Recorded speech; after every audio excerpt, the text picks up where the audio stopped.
que e como a via espiritual pode contribuir para a vivência da paternidade. Os filhos também podem, de alguma forma, acessar essa via e levar consigo os pais?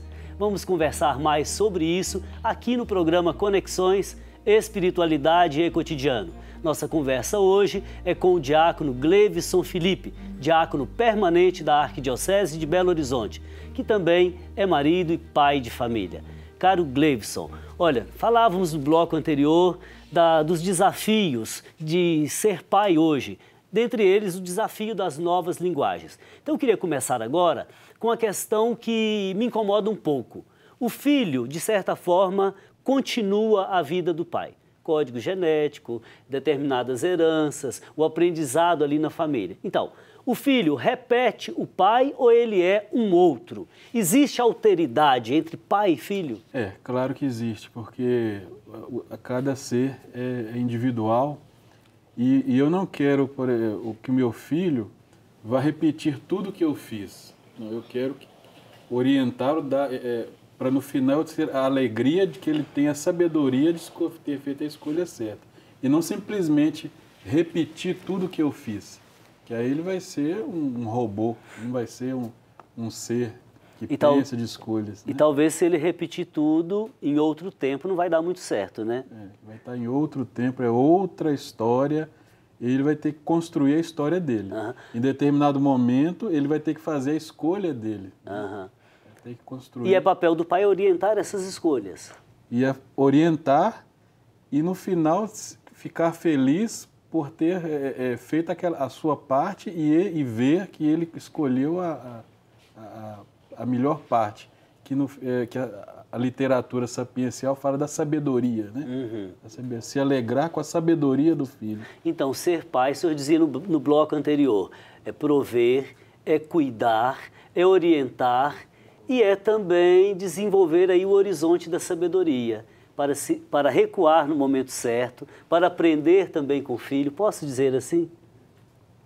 Aprendo muito com ele, aprendo muito, e ele me corrige também, às vezes quando, às vezes um contra-testemunho meu, né, e ele percebe, e é bom alguém de fora apontar para você, quando você não está correspondendo àquilo que você quer que ele... Agora, há pais que acham que correm o risco de perderem a autoridade se tiverem que aprender, por exemplo, com o filho.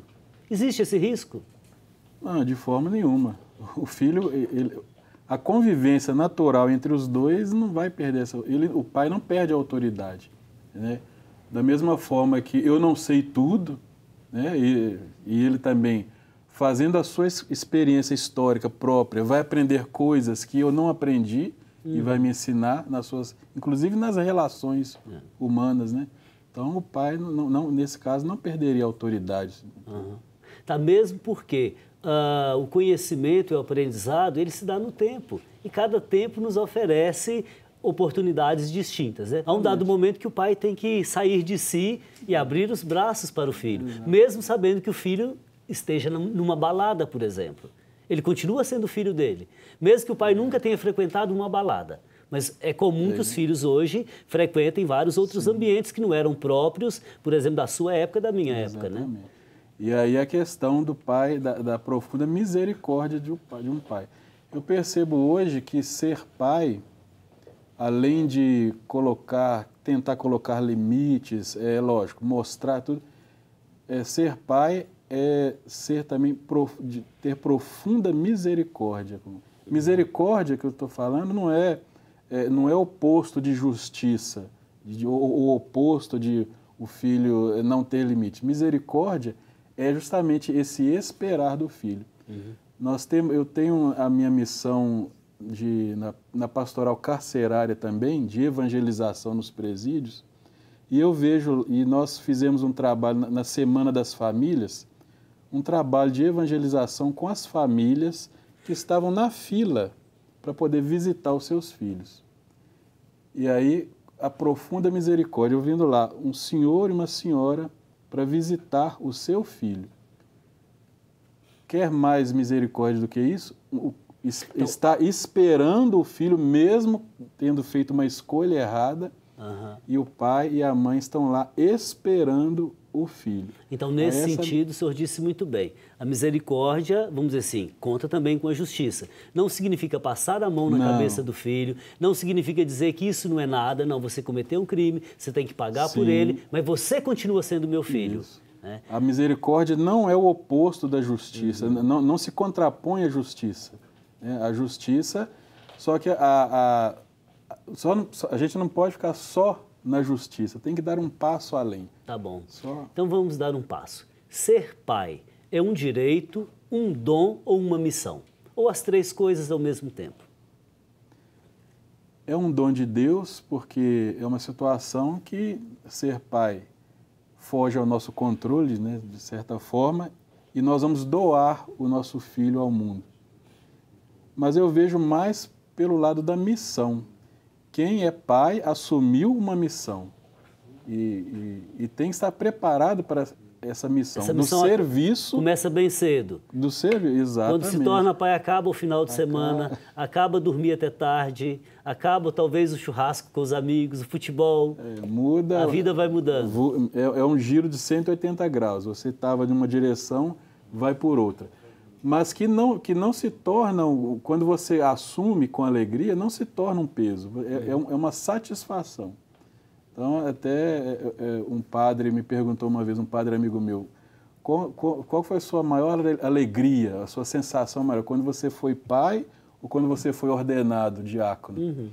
Eu falei, olha, é muito diferente, mas quando eu fui pai, ali a sensação de você gerar aquela vida é muito diferente, porque a ordenação é o ministério que você assume, um passo. É um rito. É uma... Ser pai é mais agora, visceral, é mais existencial, é pé no chão, no chão da vida. Então, normalmente se retém que o ser pai é um reflexo do amor de Deus no mundo. Eu lhe pergunto, existe uma mística do ser pai? Isso é um mistério. É um mistério, como voltando àquela questão daquele senhor e daquela senhora lá esperando na fila do presídio para visitar o filho. O que faz esse pai levantar 4 horas da manhã, sair lá de Joatuba e estar lá em Neves, sem saber a hora que vai entrar? O que faz um pai fazer? Né? O que leva um pai a fazer isso? A mística do ser pai. É um mistério. É um mistério que misericórdia. E que nós vamos só compreender, me parece, lá na eternidade. Então, portanto, eu posso dizer que ser pai é muito mais do que ser amigo do seu filho. Ser amigo é importante, mas ser pai é muito mais do que ser amigo. Muito mais do que ser amigo, porque você vai ajudar a definir uma vida, né? Tá bom, Gleivson, olha, nosso programa está indo para o final. Então, eu queria fazer com você agora um ping-pong. Eu vou dizer alguma palavra e você me diz aquilo que lhe vem imediatamente à mente e que nos serve e nos servirá seguramente de instrução, de pensamento, de reflexão. Então, vamos lá. Ser pai. Alegria. Ser filho. Desafio. Educação. Missão. Desafios. Enfrentamento. Violência. Nunca. Família. Santuário. Igreja. Comunidade. Então, veja bem, muito bom conversar com você, porque além de todo o preparo, estudo, tem o ser pai do cotidiano que anima você, sobretudo com o testemunho, como você falava. Então, agora a gente tem aqui uma série que se chama Pensamentos Conexos. E nós selecionamos uma passagem do livro dos Provérbios, que diz assim: educa a criança no caminho em que deve andar, e até quando envelhecer, ela não se desviará dele. Comente, por favor. Quando a gente educa uma criança, a gente é um pedagogo, né? O pedagogo é aquele que conduz a criança. Então, se ela é conduzida por um caminho bom, o apóstolo Paulo já diz, né, a sua máxima, quem semeia vento, colhe tempestade. Então, se eu semeio para a criança a educação, eu não vou depois precisar corrigi-la, usar de violência, de força, porque naturalmente ela foi conduzida. Agora, terminando o programa, eu acho que é isso mesmo, né? O ser pai é um testemunho pequenino. O ser pai se dá nas pequenas ternuras do dia a dia. Obrigado pela sua presença aqui. Volte outras vezes para tratarmos de outros assuntos. Eu que agradeço. Muito obrigado. Bom, nosso programa está terminando. Obrigado pela sua companhia.